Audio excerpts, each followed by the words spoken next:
Hello दोस्तों, आज हम लोग झारखंड में देखेंगे जलवायु। तो सबसे पहले जलवायु में क्या है, तो झारखंड की जलवायु जैसे है तो इसमें से कोपेन और थॉर्नवेट की जलवायु के अनुसार यहाँ पे भी विभाजन किया गया है। और झारखंड का जलवायु के वर्गीकरण अयोध्या प्रसाद द्वारा किया गया है। झारखंड की जलवायु में बहुत सारी विविधता पाई जाती है। बहुत बार ऐसा होता है कि और मांझी तरफ से आप अगर आ रहे हैं तो वहां से आपको पता चलेगा कि और मांझी में हुआ है बरसात, और जैसे ही आप बूटी मोड़ घुसते हैं वहां पे पानी नहीं हुआ है। इस लेवल का डिफरेंस होता है। कर्क रेखा भी गुजरती है, तो बहुत सारे डिफरेंसेस है कि जो झारखंड में बोलते हैं रंगीला मौसम, वैसा मौसम होता है लंदन जैसा। अगर कोपेन के जलवायु वर्गीकरण को देखा जाए तो झारखंड के जलवायु को दो भागों में वर्गीकृत किया जाता है। शुष्क शीत ऋतु की मानसूनी जलवायु, शुष्क शीत ऋतु की मानसूनी जलवायु,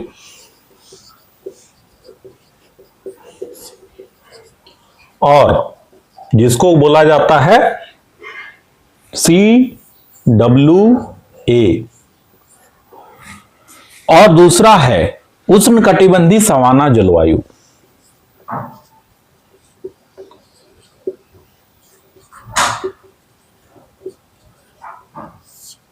सवाना जलवायु इसको बोला जाता है EAW। तो दो प्रकार का यहां पर जलवायु हो गया।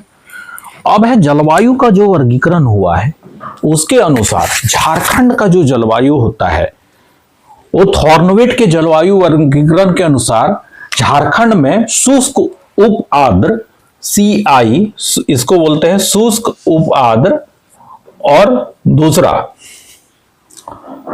उप आर्द्र जिसको C2, इस टाइप का वो बताया। झारखंड का जलवायु का वर्गीकरण अयोध्या प्रसाद द्वारा किया गया है, जिसमें तापमान, वर्षा और आर्द्रता तो 7 क्षेत्रों में डिवाइड किया गया है। कितना? तो 7 क्षेत्रों में डिवाइड है। ये अयोध्या प्रसाद के द्वारा किया गया है। अब झारखंड की जलवायु, रबिंग,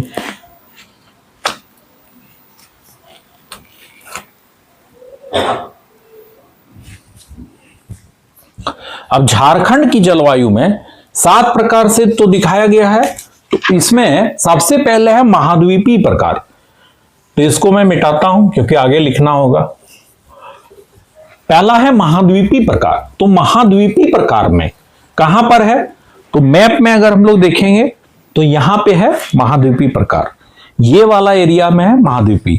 इसमें कौन कौन से आता है, और तो उत्तरी और पश्चिमी क्षेत्र, यहां वाला, यहां को ले सकते हैं उत्तरी, ये वाला एरिया यहां तक, और पश्चिमी क्षेत्र इसमें से आ जाता है महाद्वीपीय। पहला में महाद्वीपीय में ये, तो महाद्वीपीय में हम लोग अगर देखें तो कौन कौन आता है, पलामू, यहां से देखिए पलामू, गढ़वा, चतरा, पलामू, गढ़वा, चतरा, हजारीबाग, गिरिडीह और मध्यवर्ती संथाल परगना, देवघर, दुमका, गोड्डा, इसमें आएगा देवघर, दुमका, गोड्डा। ये वाला महाद्वीपीय भाग है। इसमें से वर्षा का कितना होता है, औसत वर्षा 114 सेंटीमीटर से 127 सेंटीमीटर। और इसका प्रमुख विशेषता कि ठंडे मौसम में अधिक ठंडा तथा गर्मी के मौसम में अत्यधिक गर्म होना, मतलब अधिक ठंडा में अधिक ठंडा, अधिक गर्मी में अधिक गर्मी, ये वाला चलता है पैटर्न। इसके बाद है उप महाद्वीपीय प्रकार। तो उप महाद्वीपीय प्रकार कहाँ है, तो ये वाला एरिया में, ये है उप महाद्वीपीय प्रकार। इसमें से कौन आ जाएगा, मतलब यहां से आप इसको काउंटिंग करिए तो ये वाला एरिया, ये है उप महाद्वीप। उप महाद्वीप में कौन कौन आएगा, तो उप महाद्वीप में लातेहार, चतरा, देखिए ऐसे ऐसे ऐसे आया है। तो इसमें लातेहार, चतरा, दक्षिणी हजारीबाग, बोकारो, धनबाद, जामताड़ा, दुमका, पश्चिमी दुमका, इसमें से होता है 127 से 165 सेंटीमीटर वर्षा।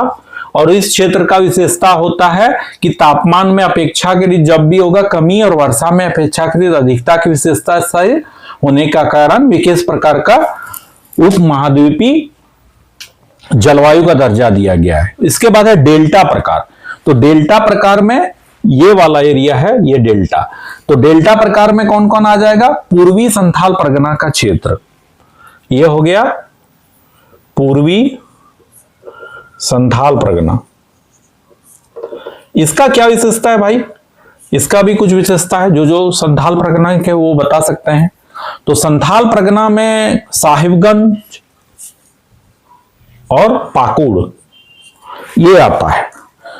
इसका 152 सेंटीमीटर यहां पर होता है वर्षा औसत। और इसमें क्या होता है कि पश्चिम बंगाल के नॉर्वेस्टर क्षेत्र के समान जलवायु है। पश्चिम बंगाल के नॉर्वेस्टर क्षेत्र के समान जलवायु है। अगला आ जाएगा यहां पे सागर प्रभावित प्रकार। तो सागर प्रभावित प्रकार में ये वाला एरिया आता है। इसमें कौन कौन से आता है? तो पूर्वी सिंहभूम, देखिए पूर्वी सिंहभूम, पश्चिमी सिंहभूम, तो पूर्वी सिंहभूम वाला एरिया में, और सरायकेला खारसावां पश्चिमी सिंहभूम, इसमें से पश्चिमी सिंहभूम भी आता है और सरायकेला खारसावां वाला क्षेत्र भी आता है। इसमें जो औसत वर्षा होती है कितनी होती है? 140 से 152 सेंटीमीटर, इतना वर्षा हो गया। यहां पर क्या होता है कि मॉनसून से पूर्व यहां पर समान तड़ित्र झंझावत देखा जाता है, जैसा कि लाइटिंग है। और ग्रीष्म काल में सर्वाधिक वर्षा कराने वाली जलवायु है, क्योंकि यही सब एरिया में जितना है आपका सारंडा जंगल ये सब होता है, आते हैं ना। कभी झारखंड आइए तब आपको पता चलेगा कि कितना डाइवर्स है झारखंड, है ना। वहीं से बैठल जो भी ये वीडियो बाहर देख रहे हैं तो वो गलतफहमी नहीं पालना है कि झारखंड में कुछ नहीं है। तो जो भी झारखंड से रिलेटेड तैयारी बाहर में कर रहे हैं तो वो जान सकते हैं कि झारखंड क्या चीज है कि नहीं। एक बार आइए बाबू, तब पता चलता हो। आर्द्र वर्षा प्रकार, तो ये वाला एरिया में जो है आपका है आर्द्र वर्षा प्रकार वाला है। आर्द्र वर्षा प्रकार वाला पश्चिमी सिंहभूम, यहां पे पश्चिमी सिंहभूम का क्षेत्र है। इसमें क्या होता है विशेषता? इसमें होता है सिमडेगा पश्चिमी सिंहभूम का मध्यवर्ती भाग। इसमें भी 152 सेंटीमीटर से अधिक वर्षा होती है और यह मानसून की दोनों शाखाओं द्वारा वर्षा होती है। ठीक है, तो दक्षिणी वाला जो शाखा होता है और इधर वाला जो शाखा होता है, तो दोनों शाखा से यहां पर आर्द्र वर्षा प्रकार होता है। ये वाला हो गया। अब है अगला क्या है कि तीव्र और सुखद प्रकार।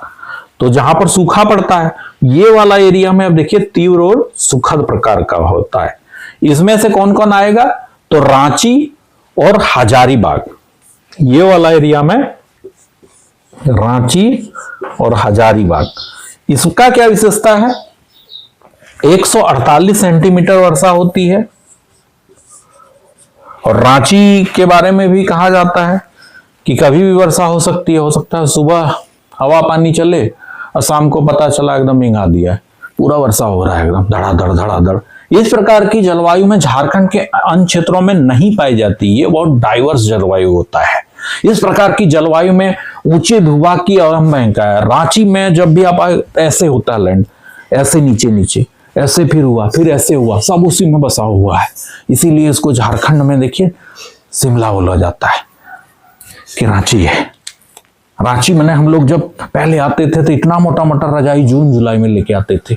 पता चलता था जो रजाई लेके नहीं आया है एकदम रात में जैसे ही सोया एकदम ठंडा से एकदम ऐसे कांप रहा है। तो रांची में ये विशेषता था पहले से ही। अगला है शीत वर्षा प्रकार। शीत वर्षा प्रकार कहां पे है? तो शीत वर्षा प्रकार में आप लोग देख सकते हैं ये वाला एरिया जो है ये शीत वर्षा प्रकार है। इसमें कौन कौन आता है? तो इसमें पाठ क्षेत्र लोहरदगा और गुमला, एक लोहरदगा आ जाएगा, दूसरा आ जाएगा गुमला। ये है बाबू, इसमें 203 से भी अधिक, मतलब 203 सेंटीमीटर अब तक का सबसे ज्यादा वर्षा वाला जगह हो गया। इसमें जलवायु की प्रमुख विशेषता है कि अधिक वर्षा होता है, बादल निर्माण होता है, ग्रीष्म ऋतु में ठंडा मौसम रहता है। इसीलिए यहीं पे कहां है? नेतरहाट, मैग्नोलिया पॉइंट, ठीक है, ठंडा पड़ता है एकदम, कांपिएगा थर थर थर थर। यहां शीत ऋतु में तापमान फ्रीजिंग पॉइंट से भी नीचे चला जाता है। और झारखंड में सर्वाधिक वर्षा वाला क्षेत्र है। क्वेश्चन एकदम इसी से दागेगा, सर्वाधिक वर्षा वाला क्षेत्र कौन है? आपको अगर पता होगा तो मार दीजिएगा टुक, नहीं पता होगा छत देखना है, ठीक है। तो ये वाला जो मैंने जितना बताया बहुत सारा इसमें इंपॉर्टेंट है, आपको इससे बहुत सारे क्वेश्चन सॉल्व हो जाएंगे। ये है झारखंड का जलवायु बाबू। इसमें से आपको अगर पूछ देगा कि सर्वाधिक कहाँ होता है तो ये एरिया, न्यूनतम कहाँ होता है तो महाद्वीपीय वाला ये एरिया, 2 क्वेश्चन यही बन गया, ठीक है। तो नॉर्वेस्टर हवाओं का प्रभाव कहाँ देखा जाता है तो यह सागर प्रभावित एरिया में, और ये एरिया में भी डेल्टा प्रकार कहाँ है तो संथाल परगना वाला एरिया में है। इतना आपको जो है इस तरह से पढ़ना है, मैप को याद रखना है। जहां आप याद रखते हैं मैप, वहां आपका टक टक टक टक टक टक दौड़ने लगेगा माइंड में। नहीं तो वहां पर आप मैप में याद रखिएगा कि एकदम धुरंधर वाला एकदम ये क्या कर दिया वहां हमजा जाके ये वो, ठीक है। एंटरटेनमेंट करिए, लेकिन आपको जब एग्जाम आएगा तो आपको ये याद रखना है, इसको भी एकदम टास्क लेना है कि हमको भी धुरंधर बनना है इसमें, ठीक है। तो आप जब इस तरह से इसको करिएगा तो बहुत ही अच्छा लगेगा। Thank you for watching. अपना कमेंट जरूर दीजिएगा।